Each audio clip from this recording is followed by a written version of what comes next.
a student. I'm a fan of music. This is just so happened where I'm at right now. Who's to say what I will explore later on? But needless to say, like I'd say that jazz, R&B, hip hop, and classical music were kind of the four genres that really kind of entered into my life and that really stuck with me for sure. Hey everybody, it's William Carter here with InquisitiveCarter.com.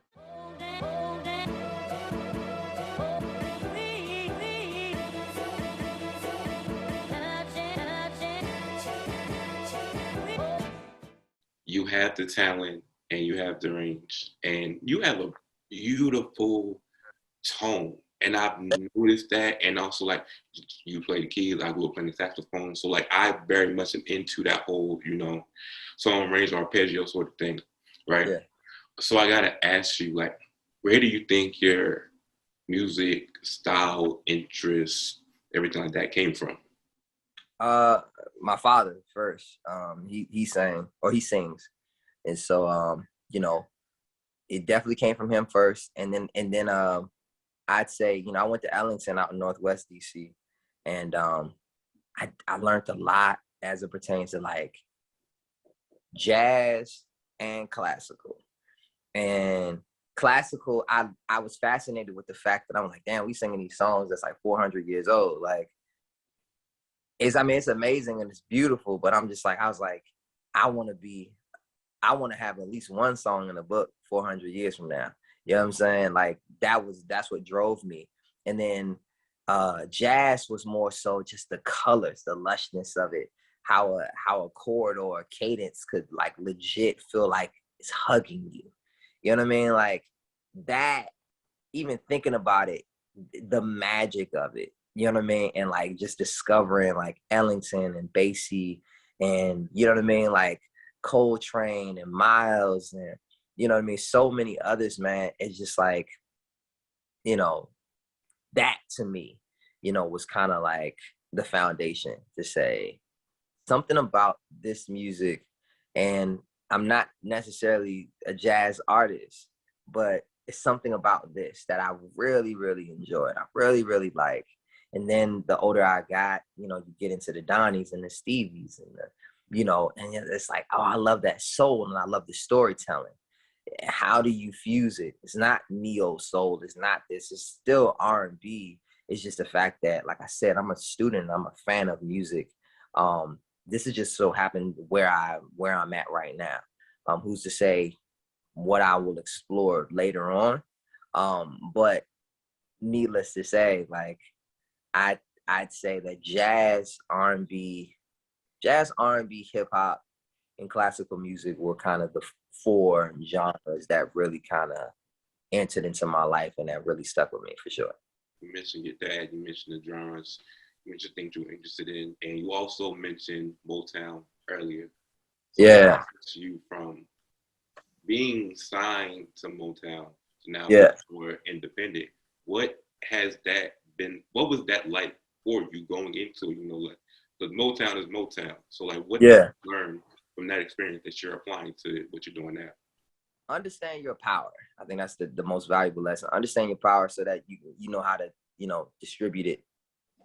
So for me, going in, I had that same mindset of, oh my gosh, this is Motown, we're building a new legacy. It's the new definition of Motown, whatever.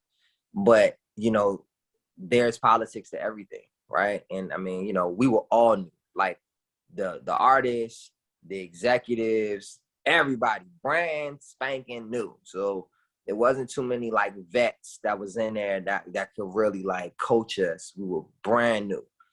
Trying to hold up, this company.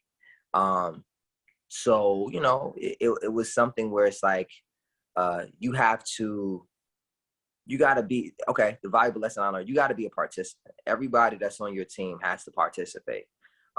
If you wear a goddamn jersey, you're going to have to play. You're not wearing the jersey because of the fact that it looks cool. You're wearing the jersey because of the fact that even if you're not a part of the starting five, you will play. Somebody will sprain their ankle or whatever, or they will tap you to say, hey, you in, and you can't be sleep on the job. So sometimes it's easier to watch. We're in a spectator generation, right? Like all we do is watch stuff every day. We wake up, we turn on Instagram, or whatever. It's like, it's so much spectatorship. Even as a creative, we're watching to be inspired by something. All we do is consume every day to then impart or to spew back out. But nonetheless, now it has affected business. So the lesson, getting back to the point, the lesson that I've learned is, for anyone that's around me, they got to be involved. You know what I mean? They got to have purpose, in my life, and they gotta sow the right type of seeds in my life as well. I don't need no yes man, no yes woman around me. But what I do need is people who are alert and productive to see things that I may not be able to see. I'm only one person. So, I'm not going to be, I do everything. It's like, nah, there's certain spaces that I'm not going to be able to see because I'm focused on producing and writing, and singing and fucking mashups and this and that, posting or whatever, that I may not see. There's going to be a blind side where somebody may be looking at this area to say, hey, watch out right here. Look out right here. Or you need to pay attention and feed this area too. Don't forget about this area too. You know what I mean? So, make sure that the people around you, that they're willing to work and they're ready to work. I'm not mad at that, honest, diplomatic answer you just put together. But, going from those beautiful words of wisdom. So the final question I want to ask you is, in your own words, what can fans expect from Drive 2? Man, I just want them to understand that this is an all-purpose project, that they can rely on me for consistent music. And, we in this for the long run.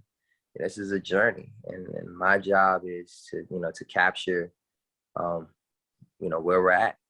And, it's of course, it's more than just me out here, but I got to do my part, and I got to be unique to me, and whatever I have to say, it may not resonate with everybody, but for the people that it does resonate with, get into it. I really do, appreciate all of the love and support.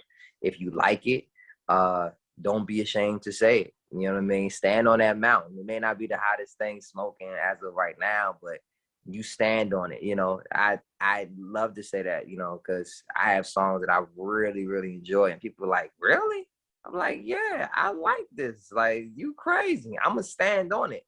I'm going to stand on that mountain just because of the fact, and maybe it comes with maturity too. But, if y'all like something, support it, say it, reshare, like, whatever, buy it, stream it endlessly. Right? Because that's how we as creatives survive. And, we need all mediums in order for the freedom of expression to continue to exist. So not only just film-wise, not only just journalism, music, dance, art, nothing should be censored. We should have the freedom to express ourselves,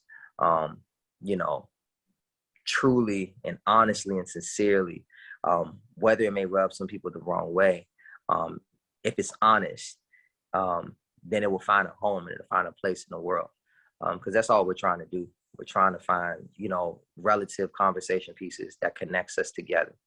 You know what I mean? That's the gift of, of what we do, is to connect humanity.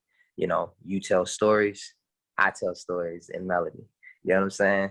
It's, you know what I mean? We're all on the same page. Like we all want the same thing, like on a primitive level. And that is to make sure that our thing resonates and that it relates to the culture and to humanity.